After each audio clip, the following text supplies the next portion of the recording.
some objects are just things. But every now and then, you find one that carries the weight of empires, the secrets of kings, and honestly, a lot of blood. Today, we're diving into the story of one of the most legendary gems of all time, the Kohinoor Diamond.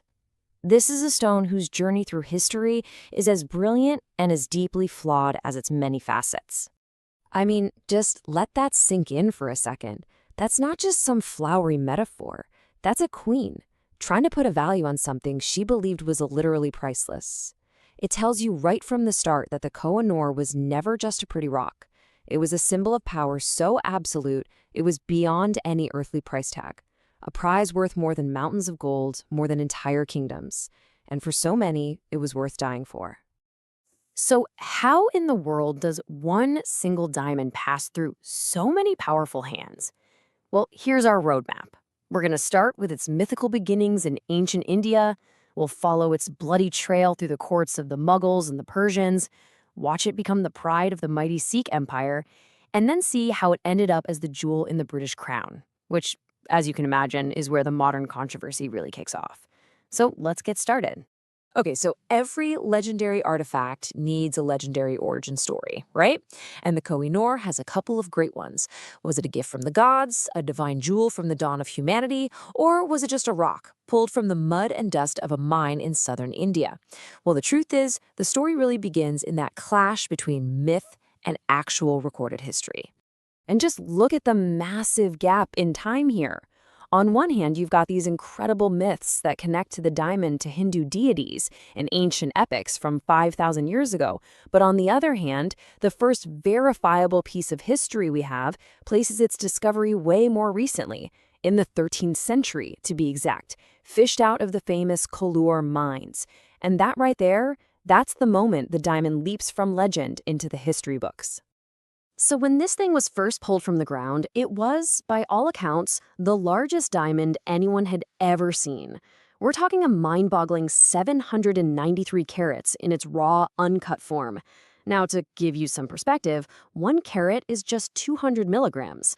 This thing wasn't just a gem. It was a geological freak of nature. It was huge.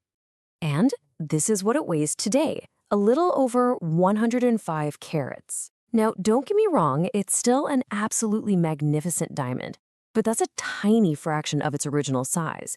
So the big question is, what happened? Where did more than 85% of this legendary stone just disappear to? Well, the answer to that tells us a whole lot about the people who owned it. So the next chapter of the Kohinoor's life is defined by one incredibly important fact. This diamond was never bought or sold. Ever. It was only ever taken.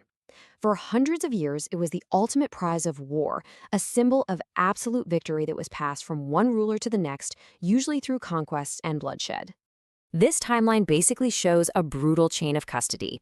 Its journey as a symbol of power starts with the Kakatiya kings, who actually placed it in the eye of a temple goddess statue. Of course, its fame made it a target. In the 14th century, the armies of the Delhi Sultanate sacked the temple and took it. For the next 200 years, it passed between different dynasties, until a new power swept in, the Mughals. After the massive Battle of Panipat, the diamond fell into the hands of their founder, Babur. And this is actually the first time we see the diamond mentioned in writing, by Babur himself. He was completely captivated by it. He wrote in his memoir, the Baburnama, that its value could literally feed the entire world for a whole day.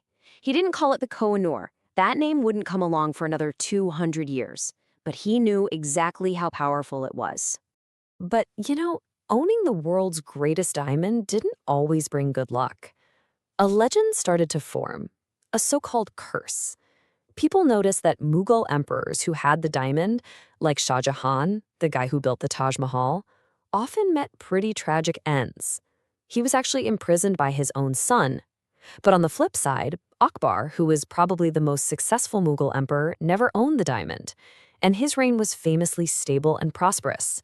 So is that just a coincidence or the start of a very powerful myth? All right, so the diamond's world was about to get a whole lot bigger. After centuries in India, it was about to be taken west, into Persia. And it's there that it would finally get the iconic name that has defined it ever since. The story is incredible.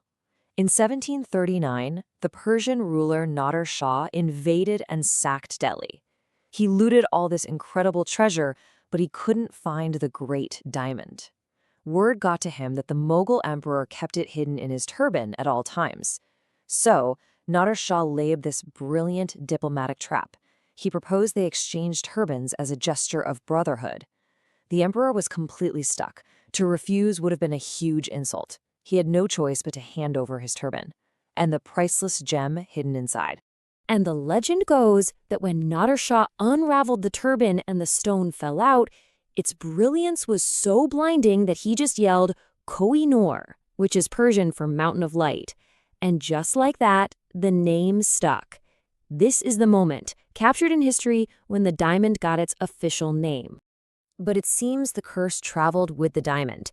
Nader Shah became increasingly paranoid and brutal, turning on his most loyal commanders. It got so bad that he was eventually assassinated by his own bodyguards. In the chaos that followed his death, one of his top commanders, Ahmad Shah Durrani, grabbed the Kohinoor and fled, starting a new empire in what we now call Afghanistan. But the Mountain of Light's journey was far from over. It was destined to return to the land where it was born.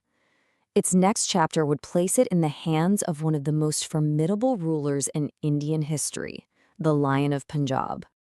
So how did it get back? Well, a descendant of Durrani, a king named Shah Shuja, was overthrown and had to flee to Lahore. He asked the great Maharaja Ranjit Singh for protection. In return for giving him sanctuary and help, Shah Shuja's wife, Wafa Begum, offered the Kohinoor to the Maharaja, and just like that, after almost a century away, the diamond was back on Indian soil.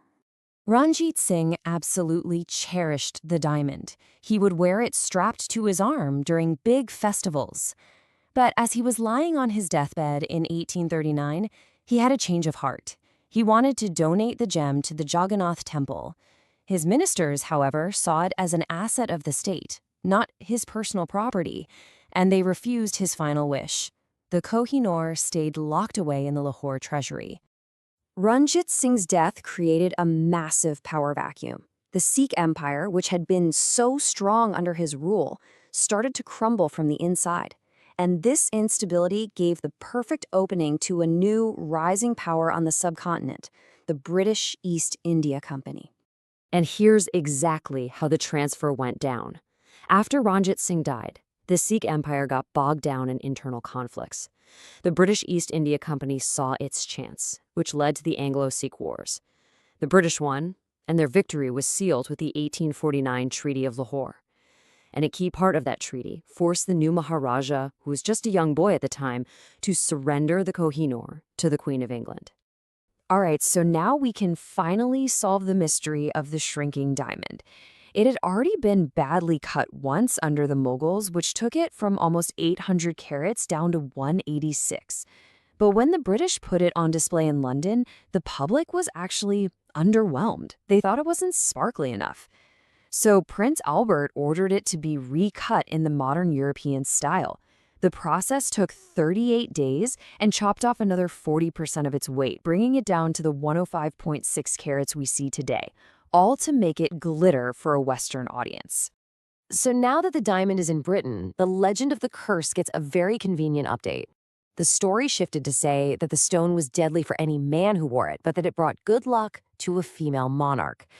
This, of course, was a perfect way to explain away any potential bad juju for the British Empire, and led to the rule that, from then on, the Kohinoor would only ever be worn by a queen or a queen consort. And that brings us all the way to today. The diamond sits in the Tower of London, a centerpiece of the British crown jewels. But its story is far from over. Its long, complicated, and bloody past has created a huge modern-day diplomatic mess. Who is the rightful owner of the Kohinoor? And this is not a simple question. India claims it because it was mined there and spent most of its life there. Pakistan claims it because they are the successor to the Sikh Empire, whose capital was Lahore. Iran has a claim because Nader Shah was the one who named it. And Afghanistan puts in a claim based on the Durrani Empire's long ownership. For their part, the British government has always rejected these claims, arguing it was obtained legally under the Treaty of Lahore and is now part of Britain's heritage. So, what is it? After all this, what do we call the Kohinoor? Is it a legitimate spoil of war passed between conquering empires like a trophy? Was it a diplomatic gift at some points and a surrendered treaty item at others? Or was it, as so many people claim today, simply a stolen treasure taken from a child king under duress? The truth is, its story is a tangled mix of all of those things. And that is exactly why the final chapter of the Kohinoor remains one of history's most fascinating and unresolved questions.